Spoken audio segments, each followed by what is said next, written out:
saya bangga dengan kesenian yang ada di Ponorogo.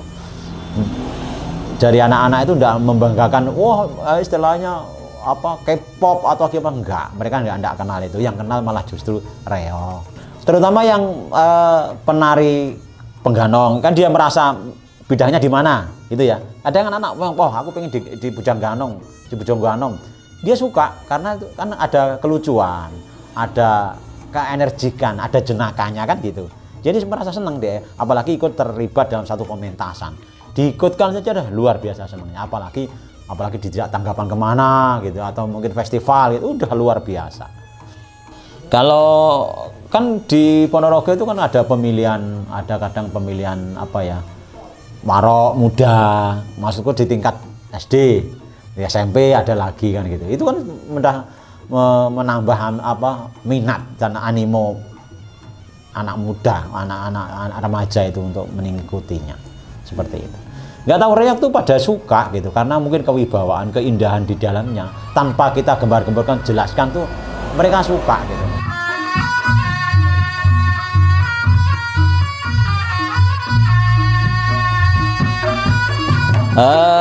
Reog itu kan properti yang berbagai macam properti ya Mas ya. Di antaranya adalah dadak merak, kepala reog, kemudian kostum sama gamelan.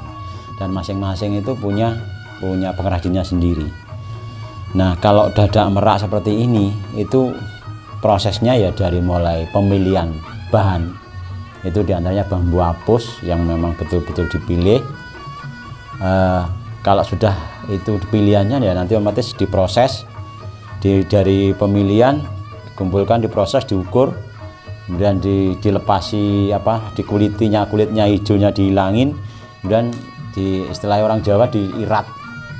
Itu selesai, setelah itu kita proses mana yang buat undernya, jenengnya itu loh Mas, mana buat ruji kan gitu.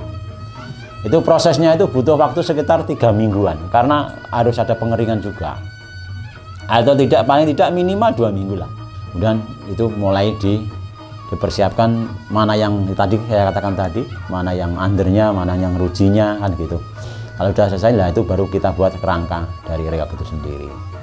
Prosesnya itu sekitar tadi 2 mingguan. Nah, untuk proses jadinya reog itu biasanya 15 hari.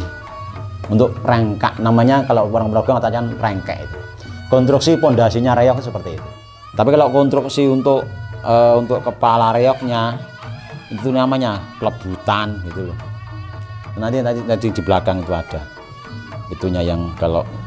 Nah, proses dari rengkek ke dadak merak seperti ini kan kita butuh pengecatan. Dicat sesuai dengan karakter kita, karakter pengrajinnya seperti apa kan gitu. Jadi masing-masing reog itu kan, oh kalau reog jenis ini pengrajinnya siapa? Kita kalau dari Ponorogo udah tahu, oh ini gaya buatan sini, oh ini buatan sana itu tahu dari jenis catnya, warna catnya sama mataharinya. Nah, sudah selesai, katakanlah sudah rangkaian seperti ini, pengecatan. Setelah pengecatan selesai, baru proses pembuatan, diisi dengan semacam ini Mas. Bulu merak yang dibersihkan tujuannya untuk diisi yang bagian bawah. Kenapa kok sampai itu dibersihkan?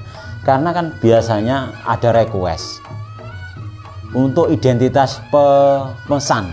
Misalnya namanya Mas, belakangnya tolong ditulisi Singomanggolo Yudo misalkan Singomanggolo Yudo mana? Boyolali, bisa juga kan. Padahal sebenarnya itu di depannya sudah ada identitas, diantaranya namanya kerakap. Kerakap tuh kayak gini loh Mas, ayat lah. Nah, ini kan sebenarnya kan identitas si pemesan. Nah, itu nantinya seperti ini. Nah, gini. Ini kan belum selesai, belum. Nah, ini pun seperti ini tidak semua orang bisa. Ini kan jahitan tangan. Jadi harus ada pengrajinnya. Nah, kebetulan kalau saya sudah punya orang sendiri, kalau sudah lama, jadi kamu tak ada orang yang saya tugasi, kamu bikin rengkek bikin kerakap. Nah, kalau saya yang merangkai kan gitu, dari mulai bikin apa rengkeknya sampai klebutannya sampai kendang saya juga bikin sendiri. Kalau kendang saya kan bubutan itu teman-teman dari Solo Aan apa pengendang itu juga dulunya kan sering kesini dulu. Jadi bahan baku utama reog itu yang ori itu bulu meraknya untuk konstruksi tengah, untuk isen namanya.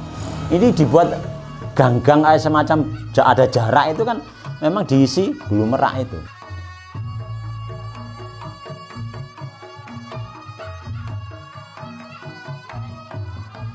Kalau dari kami, dari Istana Reog itu media itu sangat membantu bagi saya. Ujung tombak, kita tidak bisa memungkiri dan tidak bisa mengingkari. Karena saya bisa bekerja seperti ini kan karena orderan dari luar pulau. Tahunya juga dari media, YouTube kalau saya kadang FB kan gitu, Instagram juga. Nah mereka itu sebelumnya tidak kenal, kesini juga nggak tahu-tahu transfer, tahu-tahu Pak saya pesen reog sudah saya transfer sekian, loh kok enggak tanya dulu ukurannya berapa gimana kan kadang-kadang kan seperti itu. Makanya tapi saya suka karena dengan begitu mohon maaf itu artinya kita akan langsung dengan pengrajinnya, tidak ada embel-embel lewat jalan.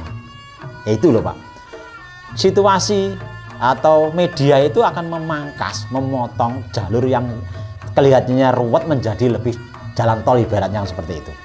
Karena pembelian reog itu kalau yang dulu itu banyak sana loh, saya punya kenalan reog itu udah sana gitu misalkan, itu sudah biaya tersendiri, harga itu sudah beda lagi. Kalau misalkan saya langsung dari media itu tadi ya Pak saya pesan reog harganya berapa gini, sudah dia DP sekian, udah ya sesuai dengan itu saya kirim. Tapi kalau sudah melewati orang itu lewat jalan itu sudah kosnya udah biaya. Karena apa mereka Pak aku pesan kae iki anak pembeli reog sak mene aku nggak ingin sak ini ya kan, itu sudah menambah, otomatis kualitasnya juga akan saya bedakan. Karena apa? Harga sebenarnya itu tidak sekian, tapi berhubung dia mereka punya harga sendiri, ya kita ngikuti mereka. Tapi toh mereka bukan istilahnya kan bukan langsung pembelinya, makanya dengan media itu sangat terbantu. Itu sangat terbantu untuk mengenalkan produk-produk dari Istana Reog sendiri. Nah kaitannya dengan masyarakat secara umum di Ponorogo itu kayak festival ini kan juga menggandeng media Mas. Tidak hanya YouTuber dari Istana Reog sendiri, ada YouTuber lain yang nanti saya Resani di alun-alun pasti banyak YouTuber, semua banyak diundang karena yang menjadi partner di Pemkab Ponorogo. Karena mereka juga channelnya tidak hanya di dalam negeri, di luar gitu loh, banyak yang melihat gitu. Itu ya cuman saya pesan silahkan berkreasi, silahkan mengembangkan reog semaksimal mungkin, tapi tetap jangan terlalu jauh dari pakem itu. Jadi ada rasanya, wirogo, wiroso, wiromo itu harus ada gitu loh.